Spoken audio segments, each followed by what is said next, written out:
இந்த ஞாயிறை அன்பின் ஞாயிறு என்று அழைக்கின்றோம். இறைவனை தேடியவர்கள் மரியாவும் எலிசபெத்தும். அவர்களுக்கு இறைவன் வெகுவாக தேவைப்பட்டார்.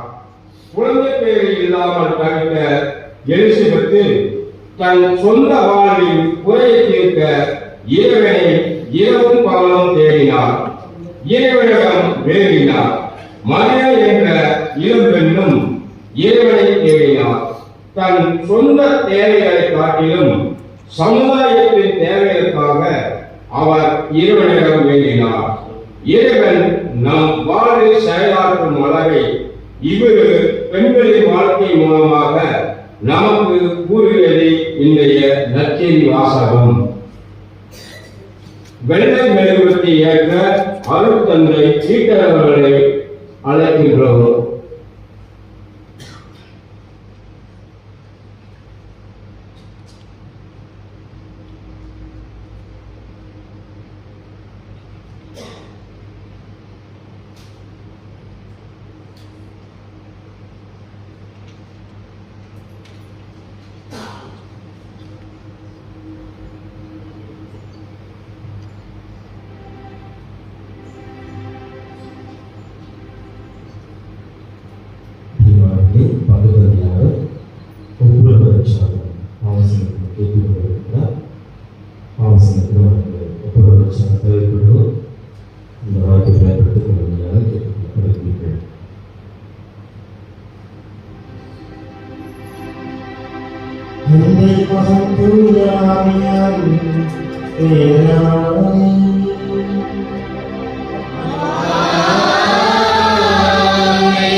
நான்காவது திருவருகை கால ஞாயிறு.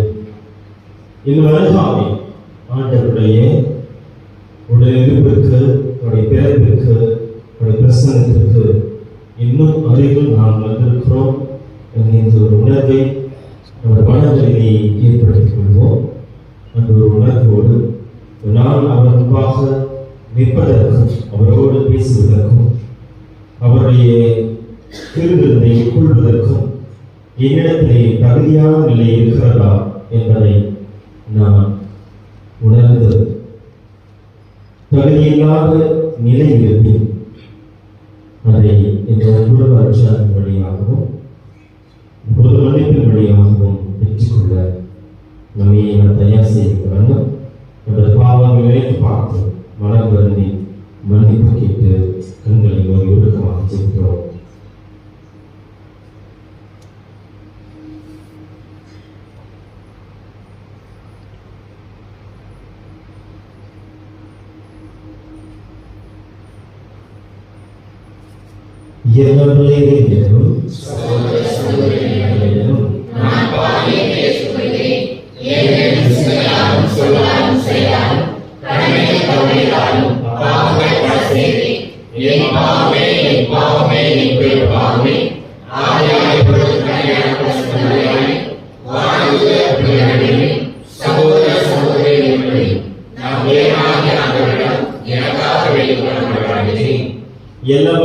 நம்மை திறக்கம் வைத்து நம் பாவங்களை எல்லாம் மன்னித்து நம்மை நினைவாழ்வு கிடைச்சிருப்பாராக.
ஆண்டவரே உமது அருளை எங்கள் மனங்களை புரிந்தருளும்.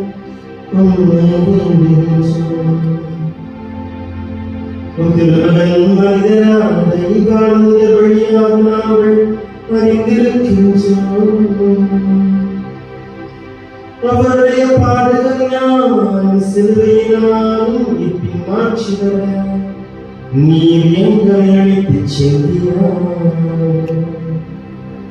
உன்னோடு துணியாவியாரும் சிக்கும் எதனாலே ஜுவாடுகிறோம். ஆட்சி செய்கின்ற ஆண்டவரும் திருமகனாகிய இயேசு கிறிஸ்து வழியாக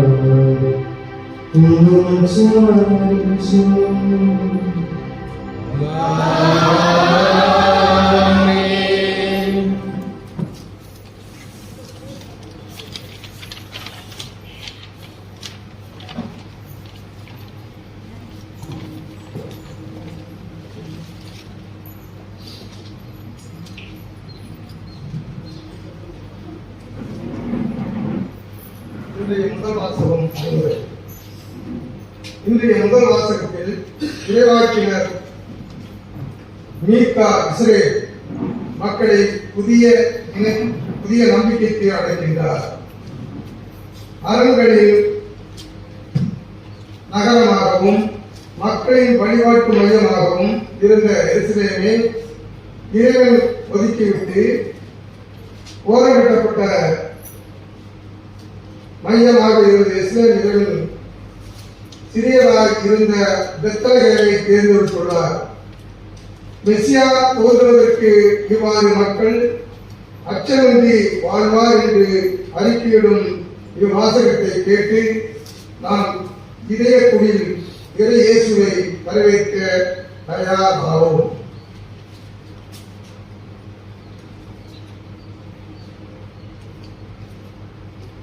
முதல் வாசகம். இஸ்ரவேலை என் சார்பாக ஆளப்போகிறேன், உன்னிடமிருந்து தோன்றுவார். இறைவாக்கினர் மீகா நூலில் இருந்து வாசகம். ஆண்டவர் கூறுவது இதுவே. 5 முதல் 5 முடிய ஆண்டவர் கூறுவது இதுவே. நீயோ எப்ரேத்தா எனப்படும் பெத்லகேமே, யூதாவின் குடும்பங்களுடன் மிகச் சிறியதாய் இருக்கின்றார். ஆயினும் இஸ்ரவேலை என் சார்பாக ஆளப்போகின்றவர் உன்னிடமிருந்து தோன்றுவார். அவர் தோன்றும் வழி மறைவே ஊழிய காலமாய் உள்ளதாகும். ஆதலால் பேறுகால வேதனையில் இருப்பவன் பிள்ளை பெறும் வரை அவர்களை கைவிட்டு விடுவார். அதன் பின்னர் அவருடைய இனத்தாருள் எஞ்சியிருப்போர் இஸ்ரவேலின் மக்களிடம் திரும்பி வருவார்கள். அவர் வரும்போது ஆண்டவரின் வலிமையோடும் தம் கடவுளாகிய ஆண்டவரது பெயரில் மாட்சிமையோடும் விளங்கி தம் மந்தையை மேய்ப்பார். அவர்களும் அச்சமின்றி வாழ்வார்கள். ஏனெனில் உலகின் இறுதி எல்லைகள் வரை அப்போது அவர் வேண்மை பொருந்தியருள்வாய் விளங்குவார். அவரே அமைதியை அருள்வார். இது ஆண்டவர் வழங்கும் அருள்வார்த்தை.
கடவுள் இஸ்ரேல் மக்களுக்கு அளித்த வாக்குறுதியை மரியா நம்பினார். கடவுளால் இயலாதது ஒன்றுமில்லை என்ற அசைக்க முடியாத நம்பிக்கைதான் தன்னை இறைமகனை தாங்கிக் கொள்ள வைத்தது. மரியாவை போலவே இயேசுவும் இறைத்தந்தையின் திட்டத்திற்கு ஆகட்டும் என்று சொன்னதை இன்றைய 2ஆம் வாசகத்தில் திருத்தூதர் பவுல் நினைவு கூறுகிறார். இவ்வாசகத்தை கேட்டு நம் இதய குடியில் இறை இயேசுவை வரவேற்க தயாராவோம். 2ஆம் வாசகம். உமது திருவுளத்தை நிறைவேற்ற இதோ வருகின்றேன். எபிரேயருக்கு எழுதப்பட்ட திருமுகத்திலிருந்து வாசகம்.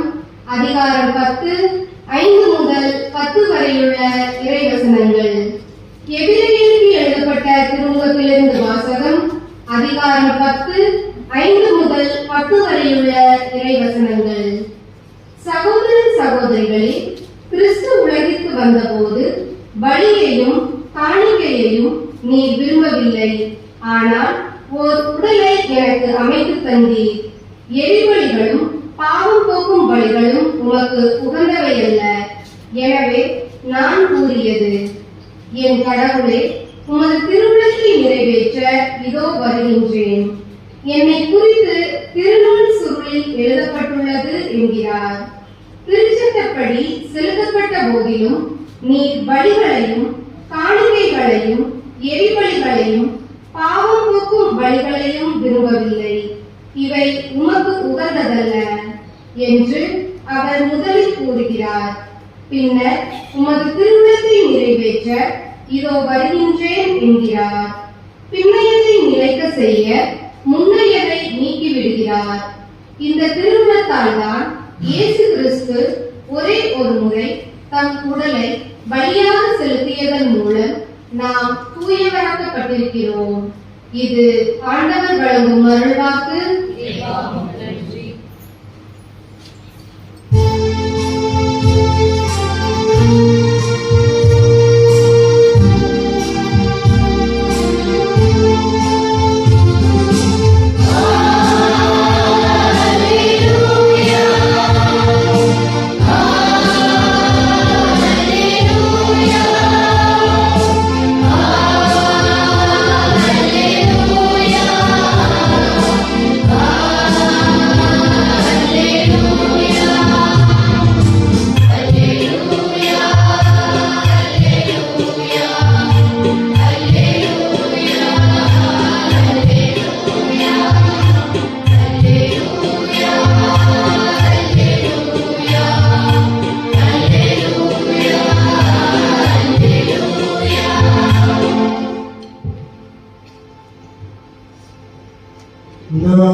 சொற்படியே எனக்கு நிகழட்டும்.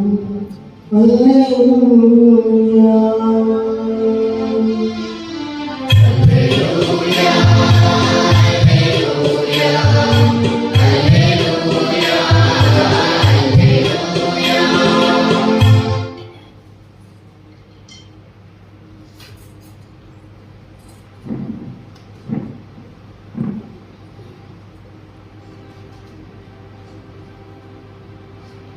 ஆண்டவரோடு இருப்பாராக.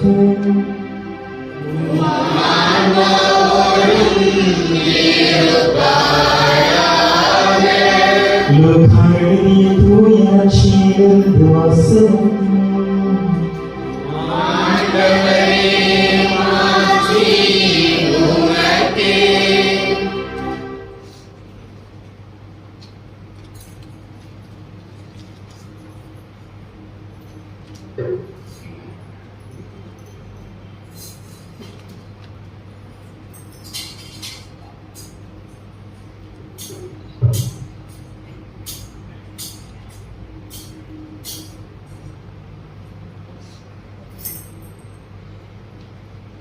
அக்காலத்தில் மரியா புறப்பட்டு யூதேய மலை நாட்டில் உள்ள ஒரு ஊருக்கு விரைந்து சென்றார். அவர் செக்கரியாவின் வீட்டை அடைந்து எலிசபெத்தை வாழ்த்தினார். மரியாவின் வாழ்த்தை எலிசபெத்து கேட்ட பொழுது எலிசபெத்து வயிற்றில் இருந்த குழந்தை மகிழ்ச்சியால் துள்ளிற்று. எலிசபெத் தூய ஆவியால் முற்றிலும் ஆட்கொள்ளப்பட்டார். அப்போது எலிசபெத் உரத்த குரலில், பெண்களுக்குள் நீ ஆசி பெற்றவர், உன் வயிற்று வளரும் குழந்தை ஆசி பெற்றவர். என் ஆண்டவரின் தாய் என்னிடம் வர நான் யார்? வாழ்த்துரை என் காதில் விழுந்ததும் என் வயிற்றினுடைய குழந்தை பேரு வகையால் துள்ளிற்று. ஆண்டவர் உமக்கு சொன்னதை நிறைவேறும் என்று நம்பிய நீ பேர் பெற்றவர் என்றார்.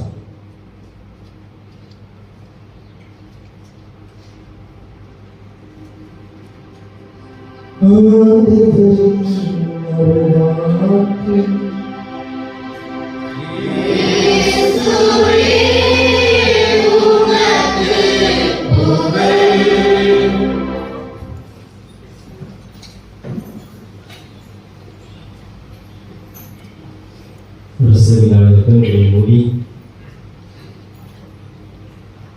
கொடுக்கப்பட்ட இறைவார்த்தை தியானிப்போம்.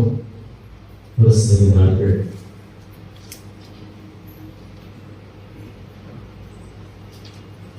அன்று இந்த சீடர்கள் இயேசு உவமைகள் வாயிலாக பேசிய பொழுது, நீங்கள் புரியவில்லை, கற்றுத்தாருங்கள், நீ சொன்னதை எங்களுக்கு விளக்கி நாங்கள் புரியுமாறு எங்களுக்கு சொல்லித்தாருங்கள் என்று தனி நிலையை அவரிடம் கேட்டார்கள். எனவே வேதம் சொல்லுகிறது, அவர்களுக்கு அவர் இதை வார்த்தையின் மறை பொருள்களை விளக்கிச் சொன்னார் என்று சொல்லப்படுகிறது. நமக்கு தன் ஆவியாளர் வழியாக கொடுக்கப்பட்ட இறை வார்த்தையை நமக்கு விலகிச் செல்ல நம்மை தயார் செய்கின்ற நாம் ஒரு சில நாட்கள் அவரிடத்தை செய்வோம்.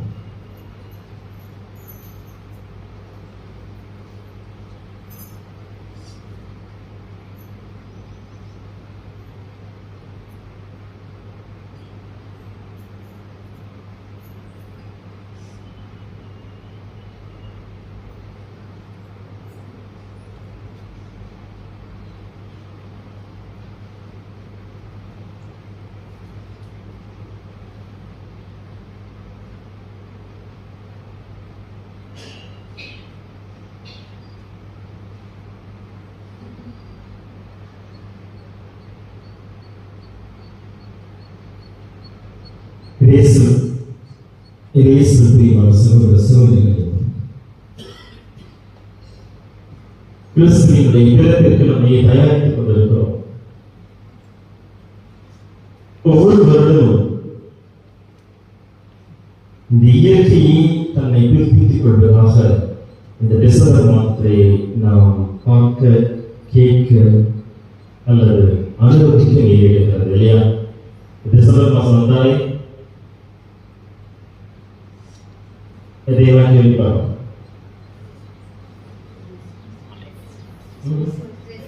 கிறிஸ்துமஸ் சரிங்க, வழக்கமா ஒவ்வொரு டிசம்பர் மாதம்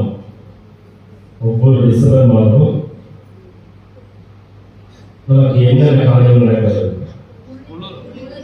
அவ்வளவுதான். இயற்கை சீற்றங்கள் இல்லையா?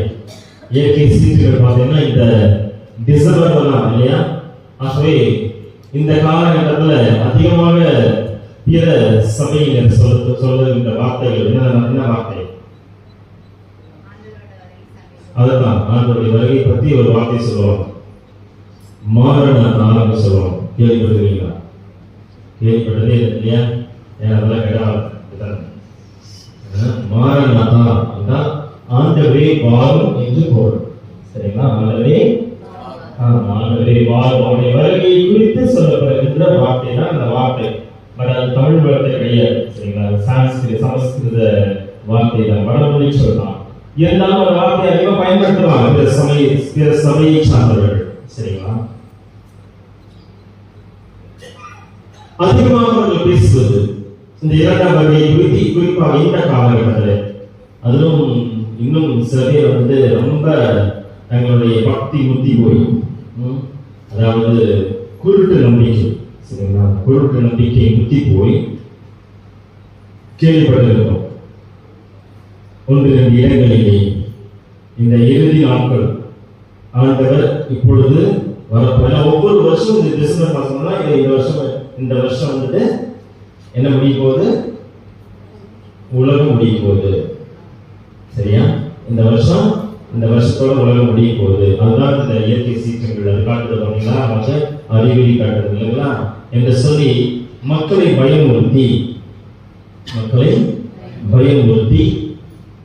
1-2 இடங்களிலே அந்த சபையை வழிநடத்தக்கூடியவர்கள் ஆலயத்துக்குள்ள மக்களை வர வச்சு ஒட்டுமொத்தமா எரிச்சு போனதெல்லாம் நாம் கேள்விப்பட்டிருக்கிறோம். சரிங்களா, சோ இந்த நாட்கள் எல்லாமே கிறிஸ்துவுடைய வருகை இல்லையா, கிறிஸ்துவுடைய வருகையை முன்னோக்கி செல்கின்ற காரணமாக இவைகள் பார்க்கப்படுகிறது. இயற்கையின் சீற்றங்கள், இயற்கையில் ஏற்படுகின்ற மாற்றங்கள், நமது வாழ்வில் ஏற்படுகின்ற மாற்றங்கள், மனித குலத்தில் ஏற்படுகின்ற மாற்றங்கள், இவைகள் எல்லாமே நமக்கு சொல்லுகின்ற பாடங்கள் இதை குறித்து தான் என்று சொல்றாங்க இல்லையா. ஒரு சில யூடியூப்ல எல்லாம் ஒரு சில இந்த மாதிரி சமயங்கள்ல பாத்தீங்கன்னா இந்த மாதிரி பச்சை குதிரையில போறதாக பார்க்க முடிகிறது இல்லையா. பாத்தீங்களா? அது பார்க்கவே இல்லையா, அந்த மாதிரி நல்ல விஷயங்கள் பார்க்கவே இல்லை. இந்த மாதிரி சமயங்கள் எல்லாம் வந்துட்டு அந்த மாதிரி அந்த கிளிப்பிங்ஸ் எல்லாம் வந்துட்டு பகிரப்படும், மக்களால் பகிரப்படும். இது திடீர்னு ஒரு இடத்துல மேகத்துல இயேசுடைய அந்த பிம்பம் தெரிவதாக அல்லது மாதாவுடைய பிம்பம் தெரிவதாக இல்லையா. இதை எல்லாமே சொல்லுகின்ற காரியங்கள் கிறிஸ்துவுடைய வருகை. ஆனா கிறிஸ்துவுடைய வருகை எப்படி இருக்குமா, அந்த காலமும் நேரமும் அவருக்கே இதையே சொல்றாரு. சரியா, வெளியில அந்த காலமும் நேரமும் எனக்கே தெரியும், மருமகனுக்கே தெரியாது. கடவுளும் தந்தையான கடவுளுக்கும் அவர் யாருக்கு வெளிப்படுத்துகிறாரோ அவருக்கு மஞ்சி வேறு யாருக்குமே தெரியாத என்கின்ற ஒரு காரியத்தை, தத்துவத்தை, உண்மையை அவர் வெளிப்படுத்தி விட்டு போயிருக்கிறார் இல்லையா. இந்த வேதம் சொல்வது பொய் அல்ல. அப்படி இருக்கிற ஒரு சூழலிலே அந்த நாளை குறித்து எப்படி நீங்கள் கவலை கொள்கிறீர்களோ, உங்களை தயாரிக்கிறீர்களோ, அதை விட மிக மிக முக்கியமாக எதற்காக உங்களை தயாரிக்க வேண்டும்? கிறிஸ்துமஸ்க்காக அல்ல. எப்படி கிறிஸ்துமஸ் தயாரிக்கிறீங்க இல்லையா, இப்பவே எல்லாம் நான் வரும்போதே பார்த்தேன், ஒரு சில வீடுகளெல்லாம் நிறைய சாங்கெல்லாம் பாடுவீங்க, குடிகளெல்லாம் யோசிச்சிங்க. ஒரு சில பங்குகள் எல்லாம் பார்த்தீங்கன்னா இந்த கிரிப்லேயே வந்துட்டு போட்டிகள் நடைபெறுவாங்க இல்லையா, போட்டிகள் நடத்துவாங்க. எப்படி நீங்க தயாரிக்கிறீங்க அந்த காரியங்கள் செய்வதற்கான ஒரே நோக்கம், நீங்கள் இந்த கிறிஸ்துமஸ் திருவிழாவை ஈடுபாட்டோடு, அர்ப்பணிப்பு உணர்வோடு, மிகுந்த ஒரு சிரத்தை எடுத்துக்கொண்டு நீங்கள் அதை கடைபிடிக்க வேண்டும் என்பதற்காகத்தான் இல்லையா. இதெல்லாம் செய்யறீங்க இல்லையா. ஆனா இவைகள் எல்லாவற்றிலும் விட மிக மிக முக்கியமான ஒரு செயல்பாடு, ஒவ்வொரு நாளும் கிறிஸ்து இங்கே என்ன செய்கிறார்? பிரசன்னமாகிறார் இல்லையா. எல்லா நொடிகளிலுமே இந்த திவ்யதரிசன பெட்டியிலே தன்னை பிரசன்னப்படுத்தி இருக்கிறார். அப்ப இந்த வருகை குறித்து நாம் ஏன் கவலை கொள்வதில்லை? ஏன் கவலை கொள்வதில்லை? எதை பற்றி பயன்படும்? 2ஆம் வருகை. ஏன்னா எதனால அதை குறித்து பயன் இருக்கிறது, இதை குறித்து பயன் இல்லை? என்ன காரணம்? ஒன்னே ஒரு விஷயம் தான், அந்த வருகை பொழுது நம்ம உயிரோடு இருக்க மாட்டோம். ஆமா தானே? 2ஆம் வருகை பொழுது இங்க இருக்கிற யாருமே உயிரோடு இருக்க மாட்டோம். சரியா, ஆத்துமாக்கள் தான் அவரை சந்திக்கும். சரியா, ஆத்துமாக்கள் தான் அவரை சந்திக்கும். ஆமா தானே? அந்த ஆத்துமாக்கள் புண்ணிய ஆத்மாக்கள் தான் அவரை சந்திப்பாங்க. சரியா, மற்ற ஆத்மாக்கள் அவங்களை சந்திப்பாங்க. பட் அந்த இறுதி நொடிகளிலே அவரோடு கூட போறது அந்த புண்ணிய ஆத்மாக்கள் தான் இல்லையா. சோ அந்த வெளிப்படுதுல அதனால நம்ம அதுக்குள்ள வாழ்க்கை இல்லையா, அதான் அதை குறிச்சு பயம். 2ஆம் வருகை குறித்து பயம் இருக்க இல்லையோ, ஆனா அதுக்கு மேல வாழ்க்கை இல்லை அப்படிங்கிறது குறித்து பயப்படும் இல்லையா, பயப்படும். இது இந்த இங்க அவர் வந்தாங்கன்னா வராட்டி எனக்கு என்னது வாழ்க்கை இருக்கு இல்லையா, இங்கிருந்து வெளிப்பட வாழ்க்கை இருக்கு இல்லையா. இந்த வருகை வந்தான வரட்டே. இந்த ஒரு உணர்வு நமக்குள் இருப்பதால் இந்த திருப்பலியை கடவுள் பிரசன்னமாகின்ற அந்த வருகை குறித்து எனக்கு பெரிதாக பயமோ, தெய்வ பயமோ அல்லது கவலையோ அக்கறையோ இல்லாத ஒரு நிலைதான் அங்கு இருக்கிறது இல்லையா? ஏன்னா ஒவ்வொரு நாள் திருப்பலி வர எத்தனை பேர் நம்மை முழுமையாக தயாரித்த 100% தூய்மையான ஒரு உள்ளத்தோடு அந்த கிறிஸ்துவுடைய உடலை உட்கொள்கிறோம், கிறிஸ்துவோடு உரையாடுகிறோம். ஏன்னா அன்னைக்கு அந்த கடவுளோடு உரையாடுவதற்காக மோசே சொல்றார், மோசே போறாரு இல்லையா சீனாய்மலை இல்லையா? சீனாய்மலை அதற்கு முன்பதாக ஒரு மலை போறார். என்ன மலை?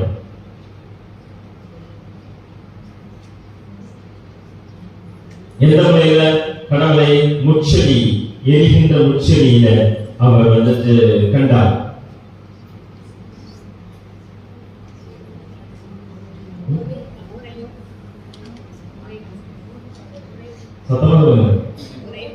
ஓகே, அந்த மலையில அவர் அந்த கடவுளை பிரசன்னமாக அந்த பிரசன்னத்தை கண்டுகொள்வதற்கு முன்னெடுக்கிறார் இல்லையா? ஒரு ஸ்டெப் எடுத்து வைக்கிறார். ஆனா ஒரு ஸ்டெப் எடுத்து வைப்பதற்கு முன்னால் என்ன யோசிக்கிறார்?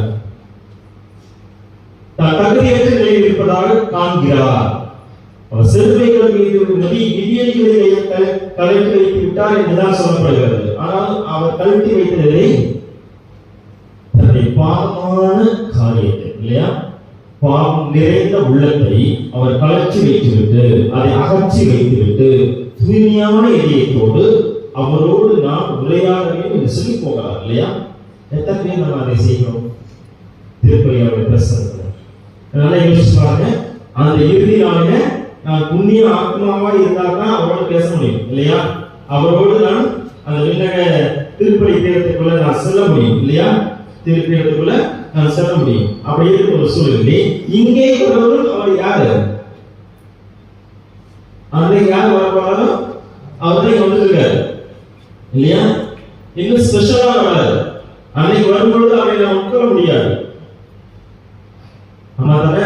அன்னைக்கு வருகின்ற அந்த கிறிஸ்துவை எல்லாம் உணவாக உட்கொள்ள முடியாது, ஆன்ம உணவாக உட்கொள்ள முடியாது.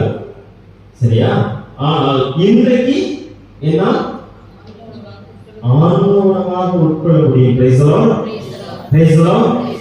எவ்வளவு பெரிய புண்ணியமான காரியம் இல்லையா? ஆமா தானே? திருப்பலிப்பாட்டு புத்தகம் சொல்லுகிறது, இதோ அந்த விண்ணக திருப்பிடத்திலே, அங்கே விண்ணக நகரிலே, அந்த புதிய எருசலேம் என்ற நகரிலே கோவில்கள் இருக்கா இல்லையா? கடவுள்கள் இல்லையா? கோவில் இருக்குமா இருக்காது? அப்படியே போட்டு திருவள்ளிப்பாடு அங்கே கோவில்கள் இல்லை. காரணம், தந்தையாகிய கடவுளும் ஆட்டுக்குட்டி மாணவரே அங்கே கோவில்களாக இருக்கிறாங்க. அங்கே ஒளிதர கதிரவனோ அல்லது நிலவோ வேறு எந்த நட்சத்திரமோ தேவைப்படுவதில்லை. மாறாக அவர்களே அங்கே ஒளியாக இருக்கிறார்கள் இல்லையா? ஆகவே வாழ்கின்ற இந்த நாட்களில் நான் எனக்கு என்ன பாக்கியம் கிடைக்க போகிறது? அந்த கடவுளை நான் எங்க கொண்டு உட்கார்கிறேன்? என் உள்ளத்துல உட்கார வைப்பதற்கு, வாழ வைப்பதற்கு பாக்கியம் கிடைக்கிறது. சரிங்களா? சோ இந்த உள்ளத்தை நம்ம பார்க்கலாம், உள்ளத்தை கோவிலாக மாற்றுங்கன்னு சொல்லி இல்லையா? சோ இந்த கோவிலை, இந்த உடல் என்கின்ற இந்த கோவிலை நான் எப்பொழுது என்னுடைய கடவுளுக்கு கொடுக்க முடியும் என்றால், நான் உயிரோடு இருக்கும் பொழுதுதான் கொடுக்க முடியும். இறந்து கொடுக்க முடியாது. சரிங்களா? அந்த நாளிலே அவர்தான் கோவில், அவர்தான் ஒளி, அவர்தான் எல்லாமே. இங்கே ஜஸ்ட் பார்ட்டிசிபேஷன் தான் இல்லையா? நான் பங்கேற்பாளராகத்தான் அங்கே இருப்பேன். ஆனால் எல்லாமே அவராகவே இருப்பார். இங்கே எனக்கு இன்னொரு வாக்கியத்தை அவர் கொடுக்கிறார். என்னை கோவிலாக மாற்றி, என்னை நற்கருணை பேழையாக மாற்றி எனக்குள் வந்து அவர் தங்குகிறார். இந்த வருகைக்கு நான் என்ன செய்ய போகிறேன் அல்லது என்ன செய்து கொண்டிருக்கிறேன்? என்னையே நான் தயாரித்துக் கொள்கிறேன். ஒவ்வொரு நாளும் திருப்பலி வருவதற்கு முன்னாடி நான் தகுதியான நிலையிலே, பாவம் இல்லாத நிலையிலே அவர் எப்படி, ஏன்னா பரிசுத்தவான் எனக்குள்ள வரும்பொழுது நான் என்னமாக இருக்க வேண்டும்? பரிசுத்தமாகத்தான் இருக்க வேண்டும். கொரிந்தியர்களுக்கு முதல் திருமுகத்துல பவுலுடைய அழகாக சொல்கிறார். 11ஆம் அதிகாரத்தில் என்ன சொல்கிறார்? நீங்கள் தகுதி இல்லாத நிலையில் அந்த ஆண்டவருடைய திருவிருந்தை கொண்டீர்கள் என்றால், எப்படி யானை தன்னுடைய தலையிலே தானே மண்ணை வாரி போட்டுகிறதோ, ஆனால் யானை தன்னுடைய தலையிலே மண்ணை வாரி போட்டுக் கொள்வதும் ஒரு சில காரியங்களுக்காகத்தான், இயற்கை காரியங்களுக்காகத்தான் இல்லையா? தன் மீது சூரிய வெப்பமோ அல்லது அந்த கிருமிகளோ அல்லது கொசுக்களோ தன் மீது படக்கூடாது, தன்னை கடிக்கக்கூடாது, துன்புறுத்தக்கூடாது என்பதற்காகத்தான் செய்யுது. சரிங்களா? அது ஒன்றும் தானே மண்ணை போட்டு என்னுடைய வாழ்க்கையை அழிச்சுவதற்காக இல்லை. ஆனால் இந்த ஒரு செயல்பாடு, தகுதியில்லாத நிலையில் நான் கடவுளை உட்கொண்டேன் என்றால் நானே எனக்கு தண்டனை தீர்ப்பை வருவித்துக் கொள்வேன் என்று சொல்கிறார். நானே எனக்கு என் மீது தண்டனை தீர்ப்பை வருவித்துக் கொள்வேன் என்று சொல்கிறார். வேற யாருமே வந்து தீர்ப்பிட வேண்டிய அவசியமே இல்லை. என்னன்னு நீ குற்றவாளி என்று சொல்லி தீர்ப்பிட வேண்டும் என்று சொல்லி அவசியமே இல்லை. அந்த நாளிலே ஆண்டவர் வந்து நம்முடைய அந்த எல்லா மக்களும் ஒருங்கிணைந்த அந்த குழுமத்திலே அமர்ந்து அந்த நீதி வழங்குகின்ற பீடத்திலே அமர்ந்து தீர்ப்பு சொல்ல வேண்டிய அவசியமே இல்லை. காரணம், என்னுடைய செயல்பாடே எனக்கு தண்டனை தீர்ப்பை வருவித்துக் கொள்கின்ற செயல்பாடாக அமையும் என்று சொல்லி எத்தனை பேர் நம்ம வந்து யோசிக்கிறோம், அதை குறித்து கவலைப்படுகிறோம். கவலைப்படுகிறோம் எதை குறித்து என்றால், அவருடைய இரண்டாம் வருகை குறித்து எப்படி நாம் கவலைப்படுகிறோமோ அதை விட அதிகமாக முக்கியத்துவம் இந்த நாளை குறித்து கவலைப்படுங்க. சரிவா? இந்த நாளை குறித்து கவலைப்படுங்க. பிரான்சிஸ் சாவியோ அப்படின்னு ஒரு புனிதர் கேள்விப்பட்டிருக்கீங்க. எவ்வளவு பெரிய புனிதர்? மிக குறைந்த வயதுல இறைவனை சேர்ந்த புனிதனான ஒரு டோமினிக் சாவியோ. பேர் மாற்றி சொல்றேன், ஃபர்ஸ்ட் மட்டும் மாற்றி சொல்றேன். டோமினிக் சாவியோ எங்களை கூட கேள்விப்பட்டிருக்கீங்க இல்லையா? அவர் எவ்வளவு வயசுல இறந்தாரு? மிகவும் மிகவும் குறுகிய சின்ன வயசுல, சின்ன வயசு புனிதர் என்று சொல்லி அழகாக அவரை, அதுக்கு முன்னாடி நம்ம வந்து மாசுதார குழந்தைகளை கொண்டாடுறோம் இல்லையா? மாசுதார குழந்தைகளையும் புனிதர்களாகத்தான் பாவிக்கிறோம், திருச்சபை சொல்லி தருகிறது. இருந்தாலும் டோமினிக் சாமி என்ற புனிதரையும் நமக்கு மனிதராக வாழ்ந்து இந்த குழந்தைகளாக இருந்து எல்லா விதமான காரியங்களையும் செய்து வாழ்ந்த அந்த ஒரு புனிதரை குறித்து திருச்சபை சொல்லித் தருகிறது. அவருடைய வாழ்க்கையில அழகான ஒரு காரியத்தை சொல்லித்தரப்படுகிறது, கற்றுத்தரப்படுகிறது. அவருடைய வாழ்க்கை அழகான ஒரு காரியம் விளையாடி கொண்டிருந்தார். அப்பொழுது அவருடைய குரு டொன்போஸ்கோ அவர்கள் வருகிறார்கள். வந்து அவர்கிட்ட ஒரு கேள்வி கேட்டாங்க. என்ன கேள்வி கேட்டாங்க? விளையாட்டுகிற இந்த நேரத்துல கடவுள் வர்றாரு, என்ன செய்யல என்று கேட்ட பொழுது, அவரோடு விளையாடி கொண்டிருந்த சிறுவர்கள் எல்லாமே அந்த கிறிஸ்துவுக்கு கடவுளுக்கு பிடித்த காரியத்தை வீட்டில் இருந்து கொண்டு வந்து நான் தருவேன் என்று சொல்லி ஒவ்வொருவரும் ஒவ்வொன்றும் யோசிக்கிறாங்க, ஒவ்வொன்றும் சொல்றாங்க. ஆனா இந்த டோமினிக் சாவியோ இந்த சிறுவன் என்ன சொன்னாங்க? நான் விளையாடி கொண்டேதான் இருப்பேன் என்று சொன்னான். எதுக்காக? அவன் கேட்ட பொழுது, நான் எப்பொழுதுமே என் ஆண்டவரோடு செல்ல தயாராக இருக்கிறேன். அது இப்பொழுது கூப்பிட்டாலும் நான் செல்வதற்கு தயாராக இருக்கிறேன். அதனால நான் விளையாண்டே இருப்பேன். இப்படி எத்தனை பேர் சொல்ல முடியும்? என்னை உட்பட. அந்த வருகையை குறித்து எனக்கு கவலை வேண்டும். ஆனால் அதை விட அதிகமாக இந்த வருகை குறித்து கவலை வேண்டும். இந்த வருகைக்கு என்னை நாம் சரியாக தயாரித்தோம் என்றால், சரியாக ஆண்டவரை உட்கொண்டோம் என்றால், சரியாக ஆண்டவருடைய வார்த்தைகளை கேட்டோம் என்றால், நிச்சயமாக அந்த வருகை குறித்து எனக்கு எந்த விதமான பயமும் கவலையும் தேவையில்லை. பிகாஸ் நான் சொல்லிடலாம், டோமினிக் சாவியோ போல நான் எப்பொழுதுமே என் ஆண்டவரை எதிர்நோக்க என்னையே தயார் நிலையை வைத்திருக்கிறேன் என்று சொல்ல முடியும்.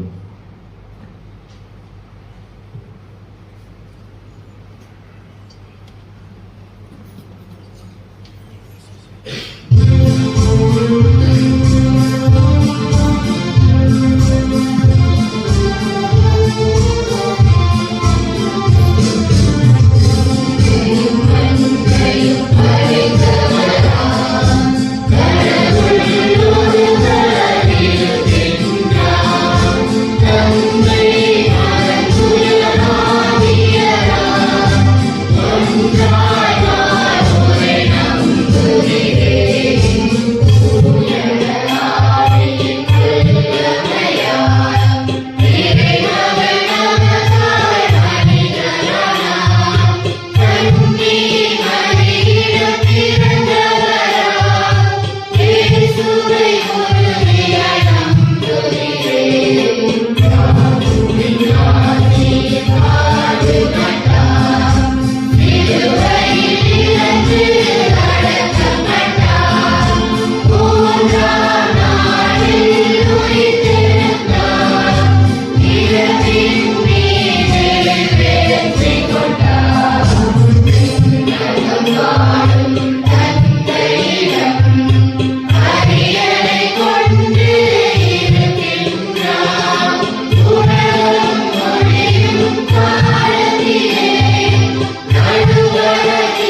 நமது விநாயகர் பண்டிகை நோக்கி நமது விண்ணப்பங்களை நாம் எடுப்போம்.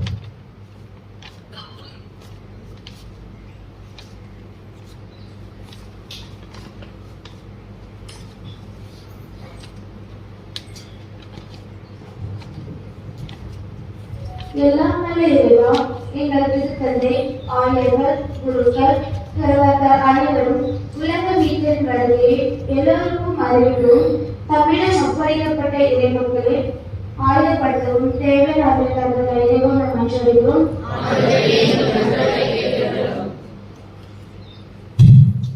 வெள்ள கடவுளாட்சி ஆண்டவரே, வியாதி, வறுமை, வருத்தம் ஆகியவையால் வாழுவோர் அனைவரும் கிறிஸ்துவின் வருகையால் உடல் நலமும் மனநலமும் பெறவும், எளியோர் நற்செய்தி கேட்டிடவும், உள்ளம் உடைந்தோர் மன ஆறுதல் பெற்றிடவும் வேண்டுமென்று இறைவாமை மன்றாடுகிறோம்.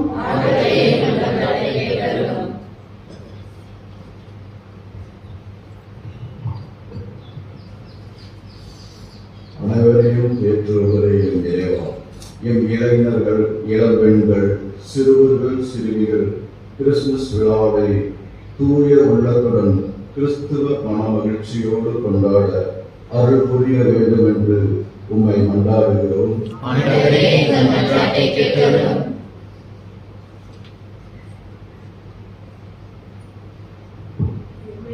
எம்மை தேடி வந்த தேவனே என் இறைவா, உமது முதல் வருகையை நினைவு கூறுகின்ற நாங்கள் அனைவரும் உமது விண்ணக வருகைக்காக எம்மை தகுந்த விதமாக தயாரிக்க அருள் புரிய வேண்டும் என்ற இறைவா உம்மை மன்றாடுகிறோம்.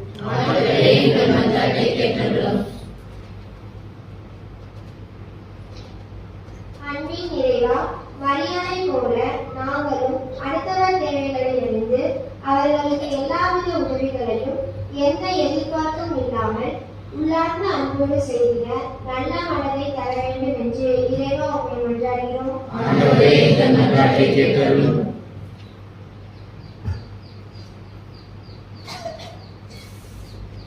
இந்த மன்றாடுகளோடு இந்த கருத்துக்களை ஒப்புக் கொடுப்போம். மண்ணின்மை ஜெயராஜ், ராஜேந்திரன், பவுலின் தேவி, வசந்தா தேவி, சர்மிதா, அஞ்சலி இந்த குடும்ப கருத்துக்களுக்காகவும் ஜெயராஜ் அவர்களுக்கு உடல்நலம் பெறவும், ஜோவின், தர்ஷினி, ஜெயஸ்ரீ குடும்ப கருத்துக்களுக்காகவும் மற்றும் ஜெயஸ்ரீ அவர்களுக்கு உடல்நலம் பெறவும், பிரகாஷ், சாலினி, ஆரோக்கியமேரி, அகஸ்டின், விபின், ஜோஸ் குடும்ப கருத்துக்களுக்காகவும் அன்பாளருக்கு நன்றியாகவும், ஞானசேகர், செல்வநீதி, ஜெவமானிராஜ், ஜேம்ஸ், இயேசுமணி, அனிதா, அமீரா குடும்ப கருத்துக்களுக்காக மாதாவுக்கு நன்றியாக மற்றும் நம்முடைய தனிப்பட்ட கருத்துக்கள் நிறைவேறியாக நாம் ஒழுக்கமாக செய்கிறோம்.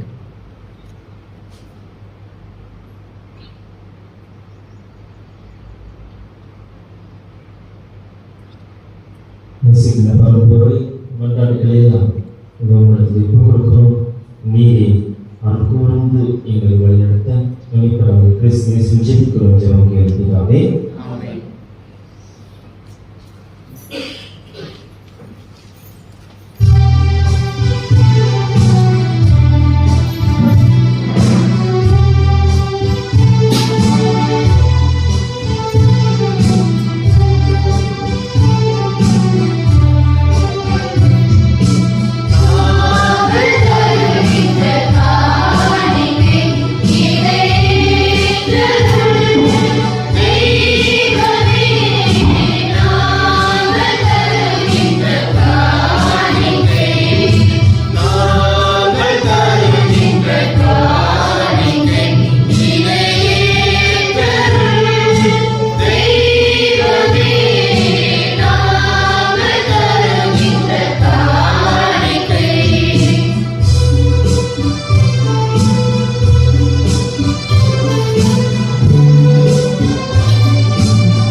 ஆண்டவரே நமக்காக நீங்கள் கொடுத்த பலி எல்லாம் வல்லதை தந்தை கேட்பதாக படிச்சுவீங்கள்.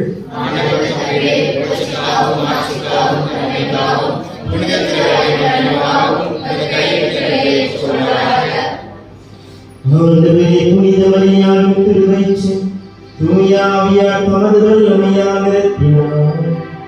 உமது பீடத்தின் மீது வைக்கப்பட்டுள்ள காணிக்கைகளையும் அவரை புனிதப்படுத்துவார். எங்கள் ஆண்டவராகிய கிறிஸ்து வழியாக மன்றாடுகிறோம்.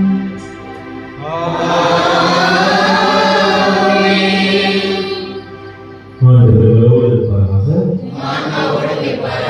இதயங்களை மீறி எழுப்புங்கள். மேலாக ஆண்டவருக்கு நன்றி கூறுவோம்.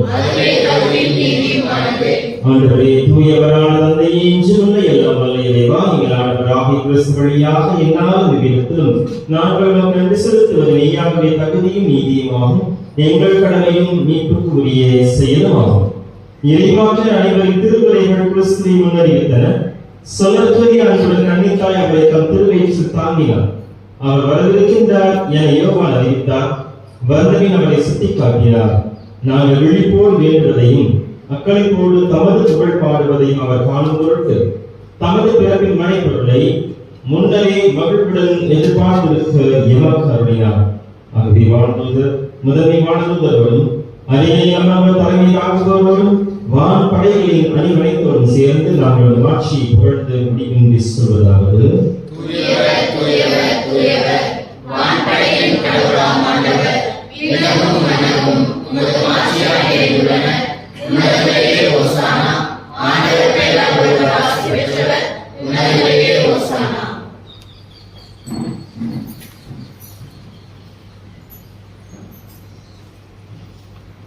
ஆண்டவரே, நீர் மெய்யாகவே தூயவர், தூய்மையானத்திற்கு மூன்று.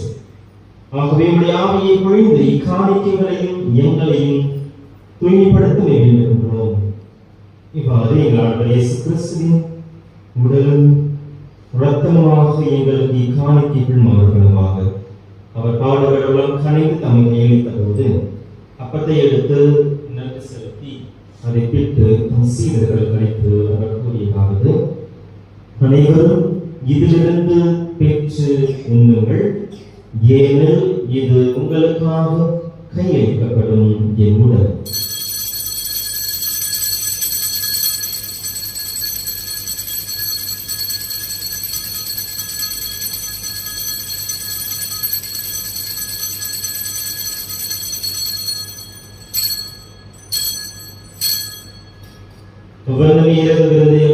கிண்ணத்தையும் எடுத்து மீண்டும் தம் சீடர்களுக்கு அழைத்து அவர் கூறியதாவது: அனைவரும் இதிலிருந்து பெற்று பருகுங்கள், ஏனெனில் இது புதிய நிலையான உடன்படிக்கைக்கு உரிய என் இரத்தத்தின் கிண்ணம். இது பாவ மன்னிப்புக்கென்று உங்களுக்காகவும் பலருக்காகவும் சிந்தப்படும்.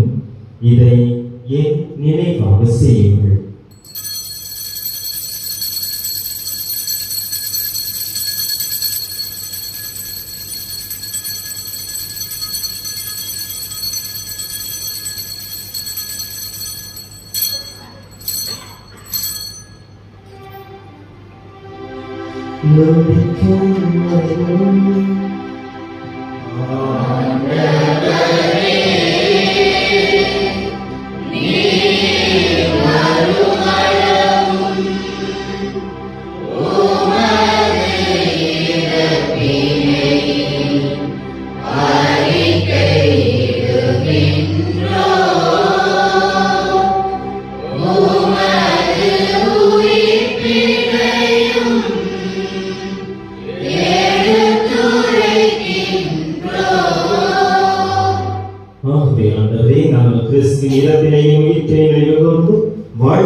மேலும் கிறிஸ்துவின் உடலிலும் இரத்தத்திலும் பங்குபடும் எங்களை தூய ஆவியார் ஒன்று சேர்க்க வேண்டும் என தாழ்மையில் கொண்டாடுகின்றோம். ஆண்டவரே, உலகெங்கும் பரவி இருக்கும் ஒரு திருவிழாவை நினைவுகூர்ந்தோம். எங்கள் திருத்தந்தை பிரான்சிஸ் தாமஸ் அக்வீனாஸ், எல்லாம் திரு நிலையினராக எங்களோடு வந்து திரு அவை அன்பில் நிறைவேறச் செய்கிறோம்.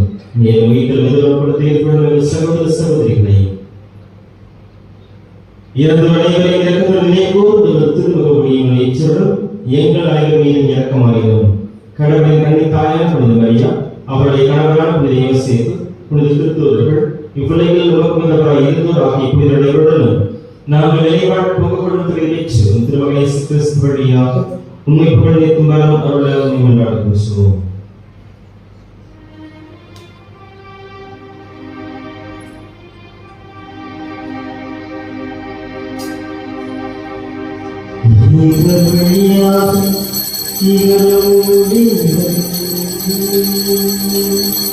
எல்லாம்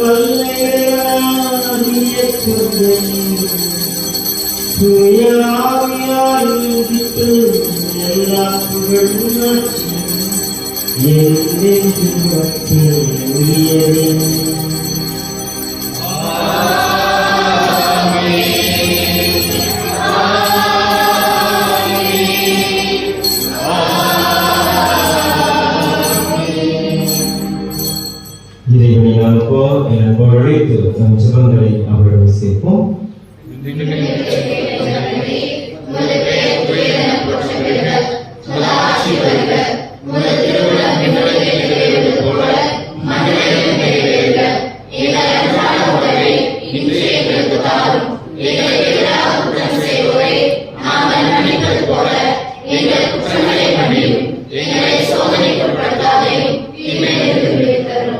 ஆண்டவரே, தீமை அனைத்திலிருந்து நீங்களை விடுவித்து எங்கள் வாழ்நாளில் அமைதியை கனிவுட அருளை கொண்டாடுகின்றோம். உமது இரக்கத்தின் உதவியால் நாங்கள் பாவத்துடன் எப்போது விடுதலை பெற்று யாதொரு கலக்கமும் இன்றி நலமாயிருப்போமாக. நாம் எதிர்நோக்கி இருக்கும் பேரிடத்துக்காகவும் மீட்பராகிய இயேசு கிறிஸ்து வருகைக்காகவும் காத்திருக்கின்றோம். ஆண்டவரே, இயேசு கிறிஸ்துவை அமைதியை உங்களுக்கு விட்டுச் செல்கின்றேன், என் அமைதியை உங்களுக்கு அளிக்கின்றேன் என்று உம் திருத்தூதர்களுக்கு மொழியீரே, எங்கள் பாவங்களை பாராமல் உமது திரு அவையை நம்பிக்கையை கண்ணோக்கி உமது திருவிழத்துக்கு ஏற்பதற்கு அமைதியையும் ஒற்றுமையும் அளித்தல் திருவிழம் கொள்வீராக என்று வாழ்ந்து ஆட்சி செய்கின்றவர் நீரே. ஆண்டவருடைய அமைதி உங்கள் அனைவரோடும் என்றும் இருப்பதாக. அந்த அமைதியை நாம் மற்றவர்களோடு பகிர்ந்து மகிழ்வோம்.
இதுவாக இயேசு கிறிஸ்து உயிருள்ள இறைவனின் திருமகன் இவரை தங்களுக்கு நம்மை அழைக்கிறார். நாம் பேர் பெற்றோர்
கிறிஸ்து இயேசுவிலே வருகின்ற புதன்கிழமை கிறிஸ்து பிறப்பு பெருவிழாவினை நாம் மகிழ்ச்சியோடு கொண்டாட இருக்கின்றோம். ஆசிரியருக்கு நாம் எழுதியிருக்கிறோம்.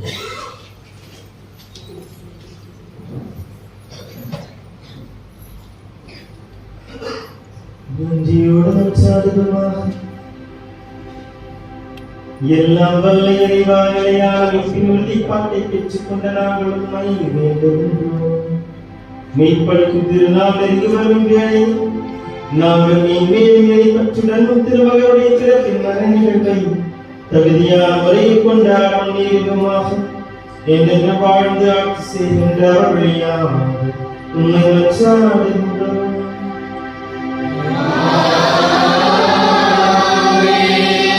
ஆண்டவர்களோடு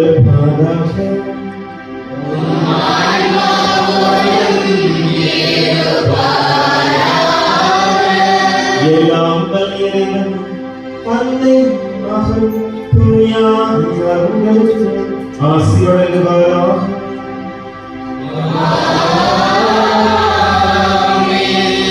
சென்று வாழுங்கள் திருப்பணி நிறைவேற்று.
இயேசுவுக்கே புகழ், இயேசுவுக்கே நன்றி. வாழ்க. மரியே வாழ்க. மரியே வாழ்க. மரியே வாழ்க. பிதா சுதன் பரிசுத்தாவின் பெயராலே ஆமென்.